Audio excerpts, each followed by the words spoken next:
On Facebook, hi, I'm Mary Beth Marsden, and this is GBMC's Greater Living, and for the next, I don't know, half hour or so, we hope to make you pain-free. That's a good one. At least that's the goal, yes, right? One, yeah. Joining us now is Dr. Justin Slavin, who's a GBMC Neurosurgeon, and Dr. Charles Simmons. Are you go by Chuck, right? No, Charles is good. Charles is good, all right. Charles is good. And you can call me Mary Beth. Okay.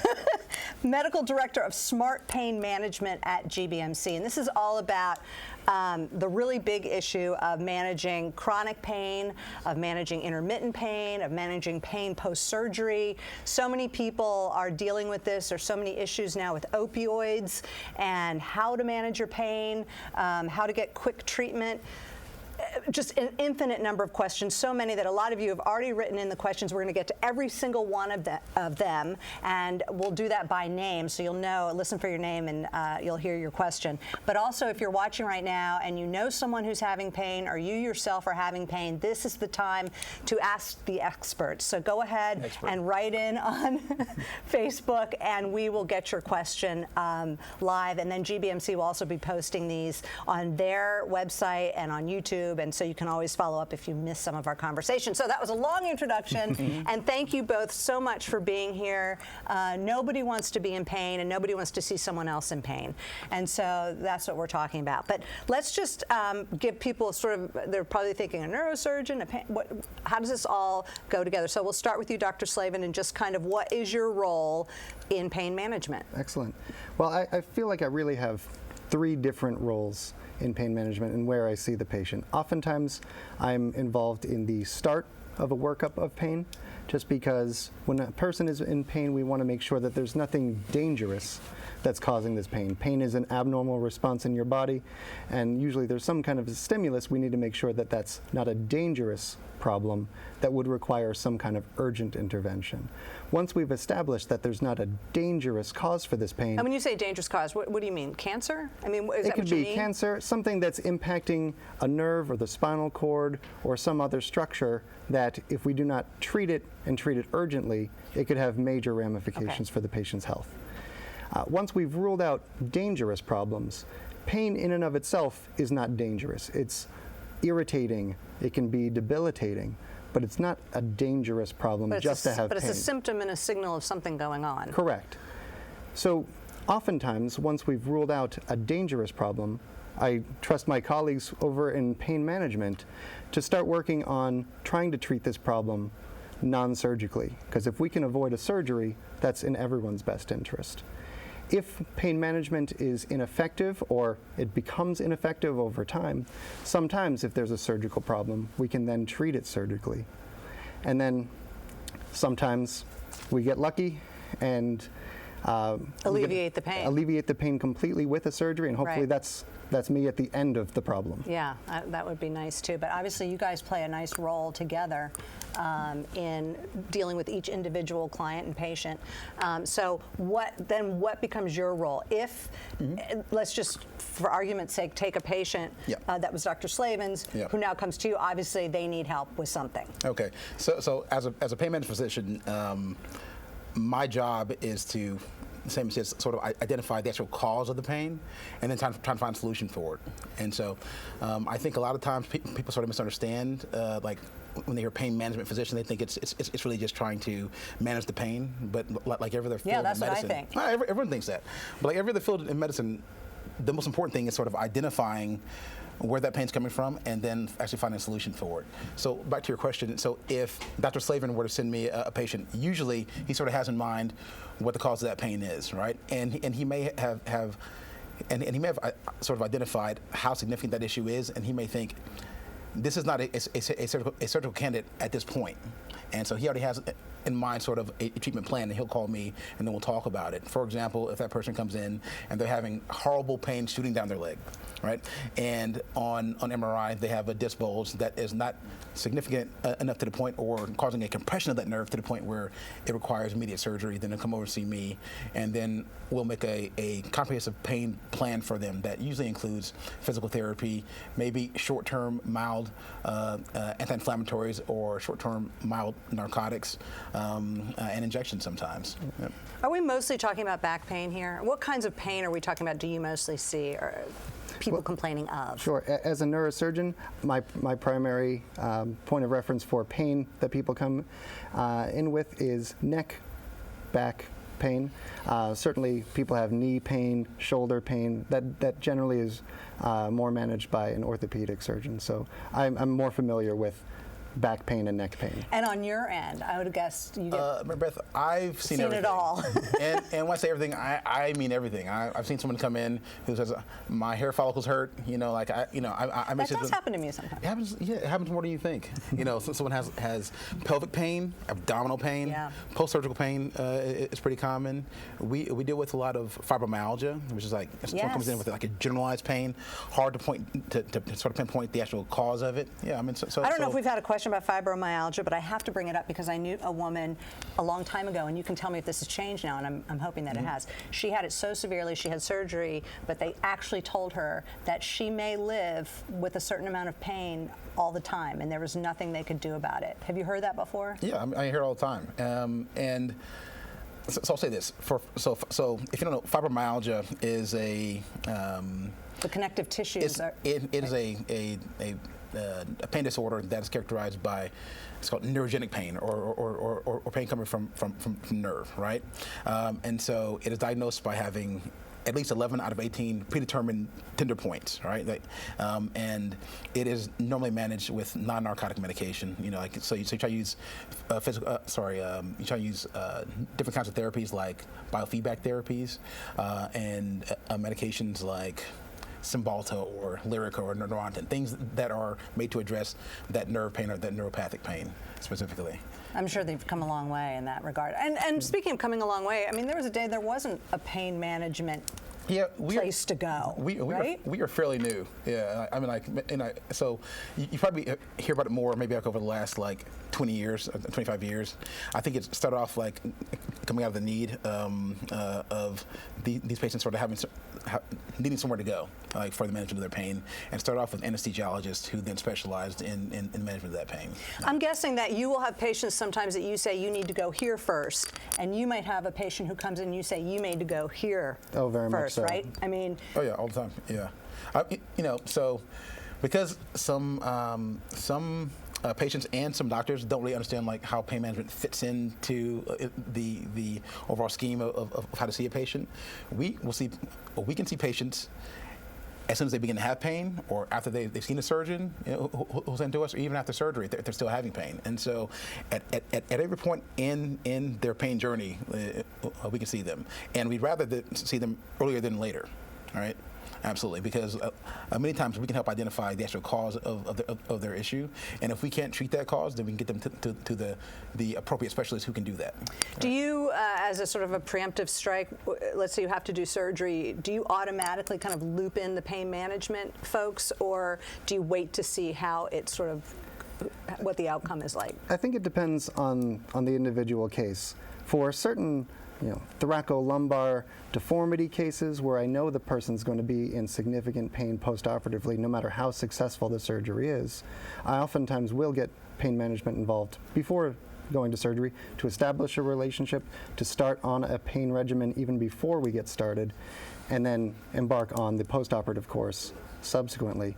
There are certainly cases that I think are less severe, that I think the surgery is going to fix the problem, and I may not get pain management involved right away. Is there any time, I know every case is so complicated, but is there any time where you get concerned that, let's say, the problem might not be surgical yet, but you go to the pain management, but the things that you're doing to help with the pain may lead to surgery or may increase the chance of having surgery? Is there that kind of concern that causes you to have to really work together? I'll say this. So many times a surgeon will send us a patient and say, hey, I think they have this issue. Maybe it's a pinched nerve, And again, is this the time to bring out your spine? Not yet, people. so it may be a pinched nerve. We love show and tell. Yeah. Oh, you're going to hold back on us. Okay. Maybe a pinched nerve, and and we may give them the treatment that we think is appropriate, and many times it's injections and physical therapy, and then that may not work, all right? And so then it may go back to him. It doesn't increase the chance of him having surgery. I mean, like, that chance was already there. Like, the actual issue is already there. So by them having treatments and pain management, that in no way increases their chance of actually having surgery. If they're going to, if they needed it before, and our interventions didn't work, then they still need it. Right. Yeah. Pain often comes at the cause is a degenerative problem, something that gets worse over time naturally. That's the natural course of the problem. Pain management is excellent at deferring a surgery and sometimes preventing it altogether.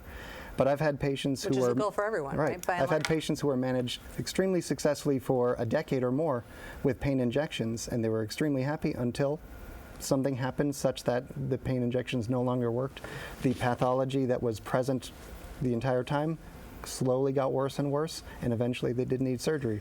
But they didn't have to have that surgery all that time earlier, Don't and they put were your very thumb away. happy. I think I have a question. Okay, cool. So the thing about people with pain is they really want to know about their individual pain, right? Right. That's kind of what, it's hard to think of the broader scope. They want answers about what they're Right. experiencing. So Lori, thank you so much for your question. This is Lori's question for both of you. I have had a fusion at 415S1.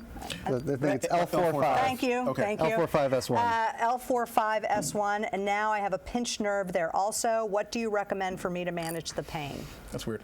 Do you want me to go first here or not? I can make my Yeah. point really quick, just because, Lori, without seeing the pictures, it's difficult for me to say exactly what should and should not be done.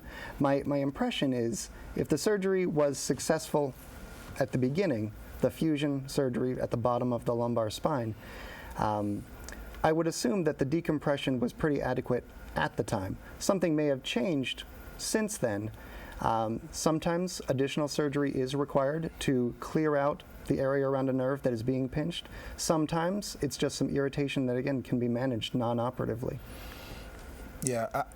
It's very difficult to say what you do here without having I know, we're not asking you for a imaging, right, diagnosis. Okay, let's afterwards. put it this way. Lori, if you're in pain, is it fair to say, go see a pain I management think that's more than fair. specialist? I think she should see one or both of us. Exactly. And when you say it's fair to say, if you're in pain, there's no reason to be in pain? The very first thing I would do is go see your surgeon. So if you've had surgery for, and usually it's for, and so usually this kind of surgery is for, like radiculopathy or pinched nerve, like something like this. And so you go back and see your surgeon and tell them your concerns, and then I'm sure that they would order imaging and then go from there based upon what they see.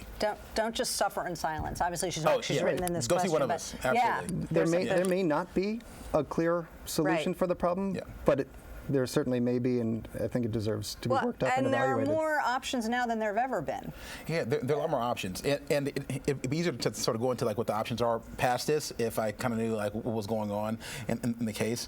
But let's just say that she's had surgery, Yeah. and let's say they did a fusion and like a partial discectomy. Yeah, right? she said she had a fusion. And then she's had like a recurrent herniation in that area, and the surgeon sees the imaging and says, "Hey, listen, I want you to try pain management first. Everything here looks pretty good overall, even with the reherniation. It's not very big." They come and see me, and then I would probably consider doing something like epidural injections specifically for those nerves to try and get that pain down. Which I will right? say, my mother's had an epidural And she did great. injection. She did great. She was a nervous wreck. She hates medicine, and she was so anxious, but she had a terrible pain shooting down her leg. It was debilitating, and she's 79. And she went and had it, took 3 days, and all of a sudden she thought, I'm feeling better. Yeah. And it's been 4-5 months since. So, and she knows that she could have to go back in a year. She could have to go back in 6 months. But it did help. So I've seen it actually in action. We just got a question from someone who's watching on Facebook right now. Thank you, JP. Thanks for joining us. I have MS and have continued nerve pain in legs and back. What can I do? Yeah, that's a tricky problem to have. Yeah. MS can affect anywhere from the brain down to the bottom tip of your spinal cord, and if it's in the wrong place, it can cause very severe pains. Surgery usually is not very effective at dealing with these problems. I mean, when I say surgery, I mean a decompression or removing the inflammatory area. That's actually quite dangerous. So, again, oftentimes we have to use either medical or some kind of other modality to moderate the pain rather than treating the underlying cause, which is the MS. Yeah. Sure. So just really quickly for everyone who's watching. So the viewer is asking about multiple sclerosis, right? Yes, That's correct. what she has, right? And so just like it's a central nervous system issue that usually involves either spinal cord or the brain. And like you're saying, there's not a good surgical intervention for this, and per standard, that's not really a good injection for this either. And so this is normally handled using medications. And those medications can vary from anti-inflammatories to steroid to mild narcotics, right? Yeah. Also including medications in the psych realm, again, like Lyrica and Neurontin. Those are medications that are usually used for that nerve pain or that neuropathic pain that is pretty common with this kind of disorder. So I know you can't. JP's not really looking for a complete answer, I'm sure. But would you say to I don't know if JP is a man or woman. I was going to say a man. But, yeah. But would you say to this person, look, just keep looking for answers, looking for meds that will help? I would, but I also would say, so usually with MS, there are times of exacerbation of MS, right? Where they have neurological dysfunction, but also they can have increased pain with it, right? And so there'll be lows, and then there'll be highs in pain. And so I would say overall, you try and use the most conservative medications possible. Use narcotics as least as possible, right. And then you focus on medications that decrease inflammation for her, like Do you promote steroids. Eastern sort of types of treatments? Do I use it acupuncture. personally? No, but I mean, would you tell someone, Absolutely. Yeah. Absolutely. All that kind of. Absolutely. So here's sort of like another misconception about pain medicine is that sort of we are in favor of always pushing the use of narcotics or something like that. No, absolutely not. So always most conservative. If even beginning with your foods, right? So the use of turmeric, anti-inflammatory foods, the use of turmeric and of cinnamon, and leafy green vegetables. Those things are actually fantastic for decreasing your pain if it's caused by inflammation, right?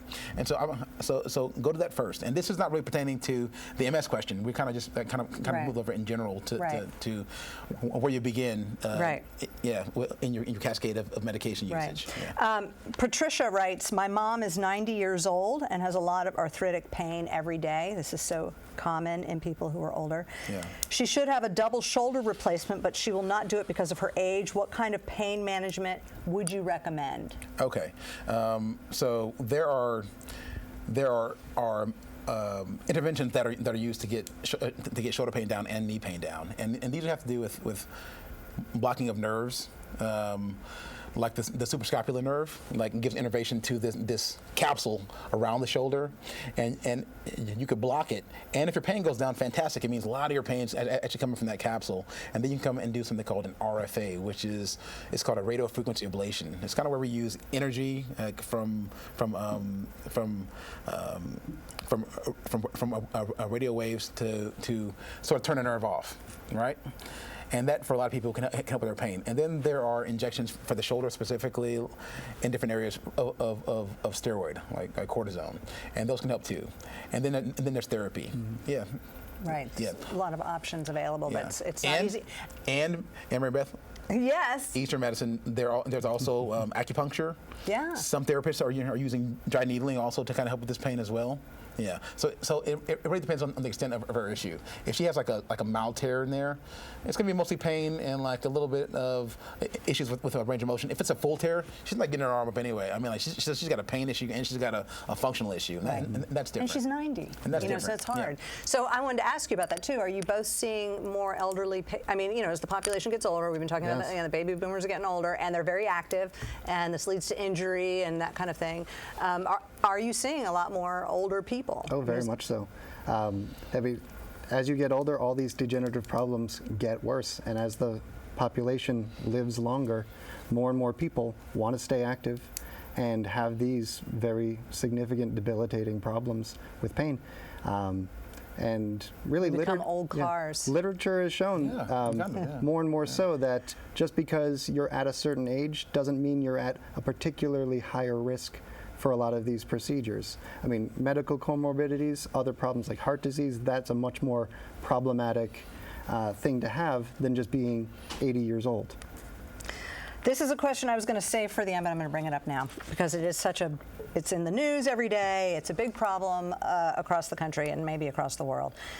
Stephanie writes, based on our current dependence on pharmaceutical alternatives, although I'm not sure that's what she meant exactly, but how can we educate our society on less indissoluble options? Basically, she's saying we have an opioid problem. And through the course of time, some doctors, many doctors even, have found that opioids are a great way to manage pain, a great way to get rid of pain, and we've been prescribing them quite a bit in this country. Now we have a real huge problem, and there's a lot of rethinking on how we are using this medication. Just what are your thoughts on that? Yeah. To some degree, opiate medications will always be a necessary part of treatment. And the biggest thing that we have to manage is making sure patients are taking these medications as they're prescribed and for the reasons that they're prescribed. And pharmaceutical companies have made great strides reformulating medications to make them less susceptible for abuse.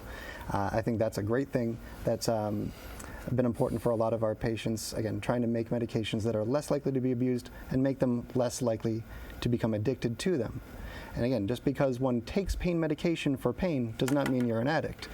You're an addict when you take pain medication without needing pain relief. Yeah, but sometimes you get addicted and you don't realize you're getting You can become tolerant and you become dependent on it. But again, if you're taking pain medication for the right reasons, I think it sometimes is a good way forward. But now we've got an issue, and you pointed out when we were talking before we were on Facebook, and that is doctors are now being held accountable for how much they're prescribing this, and now they're questioning. They're kind of, I'm sure that a lot of them feel between a rock and a hard place. Like, this person's in pain, but I can't give them any more of this, and what are we to do? We always try to minimize and find alternatives to opiate medications. Is where you come into the picture? Sure. So I think to fully answer this question, she talks about our dependency as a society on pharmaceuticals, right, to help us with pain, and then she asks specifically, how do we educate the population about the alternatives? All right. So in the 80s and 90s, there was a big push to truly treat people's pain, and that came from doctors undertreating people's pain, and so it's a huge push in it, and so doctors. So it was like the began to write more and more medication. The other way. Exactly. I'm sure you've probably heard about it before, and so like we got into this time where we're just writing tons of this medication. I think the first part of educating the population is really to educate those who educate the population, and so it really begins off with the providers, right? And so I think that this is going to begin in our teaching institutions, but also for doctors who are already established in continuing medical education. Let's see here. In 2016, the CDC came out with guidelines for the use of narcotics or opiates in chronic pain patients, and the guidelines were made more for primary care doctors, but I think it's a really good guide for all of us to sort of begin with. And so I would say that for providers, it's a good idea for us to begin taking a look at these standards and then to begin to follow them. There are going to be certain patients who may not fall fully in these guidelines, and they're treated differently, and that's okay, because every person should be treated as an individual, as an individual, and so should their pain. But in general, I think that it's important for all of us to begin to follow like guidelines so that we're all sort of on the same page when it comes to yeah, it is evolving for sure. Yeah. I've met people who are afraid to take the Percocets or whatever because they're like, I don't want to be addicted, and yet they suffer. Yeah. So what do you tell? I mean. What I tell patients, especially for people with very acute pain or postoperative pain, I let them know, these are effective ways of treating this pain. And again, not all options are available to postoperative patients. Things like non-steroidal anti-inflammatories like ibuprofen and things like that, they can actually be harmful for patients who are trying to have a fusion occur. They can limit or delay or sometimes even impair a fusion. So we are left with these people who have postoperative pain don't have a lot of options for other medical management, and if they're taking these medications for the short postoperative period, I think it's a very appropriate way. So you have to reassure them probably a lot. I do. And what I tell them is, if you take the medication when you have pain, that's okay. Take it as prescribed. If you are not having pain, don't take the medication. And dispose of the medication? Sometimes return it. Oh. Joyce writes, does your practice include epidural steroid injections? And if so, do you use them with patients who are suffering from shingles? Shingles, interesting. Was it Joyce? This is Joyce. This Joyce, is for hello. you. And thanks for the question, Joyce. Means out for you. Oh, now we get the spine. Joyce, thank you. Joyce, so I just want to show you. So to answer your first question, our practice does do epidural injections, and we do it for a lot of reasons. Typically, we're doing epidurals to treat neuropathic pain that's associated with a pinched nerve or either spinal stenosis sometimes. Some of our providers do epidurals for the treatment of shingles pain, and so shingles, of course, it's a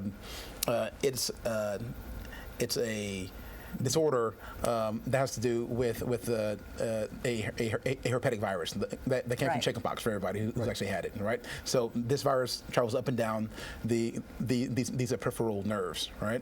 And so sometimes they'll sort of be expressed at the skin level, and then have an outbreak on the skin. No, it's nothing to mess around. I mean, it's in a dermatomal pattern thing. that follows that very specific nerve, right? So it's possible to find that dermatome and then find out which nerve is actually causing it, and then we can give steroids at that level, and for a lot of people it does help with their pain. Mm-hmm. So the answer is yes, that you do. The very simple answer is yes, as I use this model. Thank you for that. Eugenia, I want to get to all these questions before we run out of time. Eugenia, my question is, I've had pains for a few years, but they come and go, so I didn't pay them much attention, but now they have become worse. Feet, legs stay swollen, right hand is tingling, numb feeling in my fingers, right leg pain, muscle spasms off and on. Boy, sorry, Eugenia. Yeah. Some days I'm in so much pain I can barely get out of bed. What type of treatments or therapies would you suggest? First, you would need to see her, right? I mean, yeah, I'm not gonna lie to you, Eugenia. I didn't hear the first part of the question. I was putting my model back. I apologize. Look. Let's see it. Feet, legs swollen, right hand tingling, numb feeling in fingers, right leg pain, muscle spasms on and off. Some days she can barely get out of bed. So my concern for Eugenia is that she's not really just having pain. She has some symptoms that are concerning for nerve compression, and especially when you're talking about the hands, it's not necessarily just nerve compression. It could be spinal cord compression. Some of these muscle spasms, the leg problems. Again, it may be a problem in the neck, it may be a problem in the back, it may be both. I think she needs to be more formally evaluated and probably have some imaging of her spine to rule out one of these dangerous problems. Again, pain in and of itself is not a problem. Once you start having these tingling, weakness, that worries me that it's not just irritation of nerves, it's potentially injury of nerves, and that needs to be more urgently addressed. All right, let's say she hasn't, I don't know, she may have seen a doctor, she may not have, but let's say she decides, okay, I'm going to do something about it. I'm watching now, I'm going to do something about it. How long does it take to get to see you guys? I think it depends on the week, but my office, I think I can usually see people within a day or two. At least as my schedule is right now. Yeah. So at Smart Pain Management, we try and see you within 24 hours. I just want to say this really quickly. Yeah. So just like Dr. Slavin was saying, there are signs and symptoms here that are concerning for multiple issues. And so, beginning here with the swelling in the feet and legs and legs here. I mean, so that can be caused by multiple things. It can be caused by issues with your liver, issues with your heart, issues with your peripheral vascular system. Mm-hmm. She needs a workup. And all those things need workup. Anyway, I know we're on time crunch here, so. Yeah, and I want to get to them because we just got another one too. Yeah. Let's see here. Let's see. Lori wrote in. Oh, we've got a couple here. Lori says, I've been on high dosages of tramadol, over 300 milligrams per day. Yep. What do you suggest I do for chronic pain instead? Okay. Now, the question is, what are you taking it for? So I base how I prescribe based upon actually what you have. So if your pain is more nerve in nature, what you're taking is okay. I would try and bring it down, and then I would try and give you alternatives that are usually used for that kind of pain, like for nerve pain, for example, like Lyrica or Neurontin, Topamax, amitriptyline. There are a lot of different ones depending on what you have going on, and also your history of what you've taken in the past. Okay. Yeah. Quick plug for Smart Pain. Tammy commented that her daughter sees Dr. Rankin at Smart Pain, and he's amazing. So you can tell your colleague. Got a little. I mean, he's okay. He's all right. All right, Maria. When should one recognize? Maria, thank you so much. When should one recognize that pain signifies some other underlying issue? We talked on this a little bit, and not just something to be ignored. What should direct someone to the Smart Pain Management as opposed to just going to a local patient first, or is it appropriate to go local first? I guess she means to a care first. Primary care doctor or urgent care or Yeah. something like that. Yeah. I mean, like I mentioned earlier, pain is a warning sign from your body telling you that something's not right. Now, there are dangerous problems that cause pain, and there are not dangerous problems that cause pain. So really, if you're having So pain, seek out your body's trying to tell you something, and I think it warrants an evaluation and a workup trying to figure out, is this a dangerous problem? Is this not a dangerous problem? And if it's not a dangerous problem, how do we manage it? Do you ever run into situations where someone does go to a patient first, and this is not in any way to say that they don't do a great job, because they do, but where they say, oh, take an ibuprofen, or this should go away in a week or 2 weeks, and then it doesn't, and then the next step is to come see you or Yeah, oftentimes that's a very appropriate Yeah. response. If Yeah. you've had back pain for a day, most people are going to get better pretty quickly with some ibuprofen Lie and down. some relaxation. If the problem is prolonged, you should follow up with somebody Right. and continue the evaluation. And I think it's also important to understand sort of what they do. So if you're going to go to urgent care, it's because you have an urgent issue, or you think you do, and their job is to make sure that you're stable, that you're stabilized, and then they're going to send you off to the proper person anyway. Right. Gwen says, any ideas or some exercises for arthritis pain of hands and lower body joints? Is that kind of really your area? Less so my area. No. Okay. So one more time. So exercises for something that, arthritis. So someone comes in and they're like, my hands are so stiff and I'm in pain, and my joints are like, I have this now actually.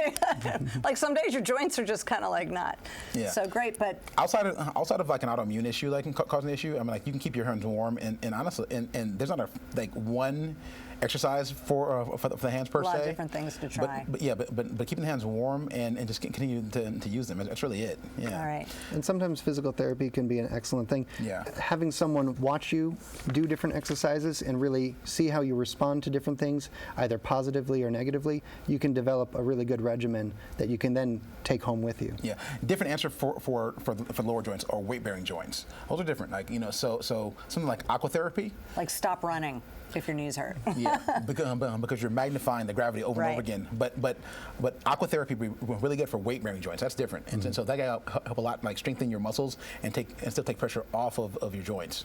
Yeah. Is it in general fair to say that you want people to keep moving?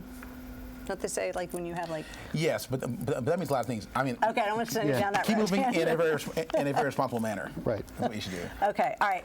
We've covered a lot of things. Thank you so much. I hope you've helped a lot of people. I think you have who are suffering from pain. And, if you have any other questions, feel free to write in after the fact. And you can find these guys, Dr. Justin Slavin, who is from GBMC, a neurosurgeon, and Dr. Charles Simmons, Medical Director of Smart Pain Management at GBMC. Both of you, thank you so much. Thank you. Thank you for having us. Thank you. Yeah, thanks.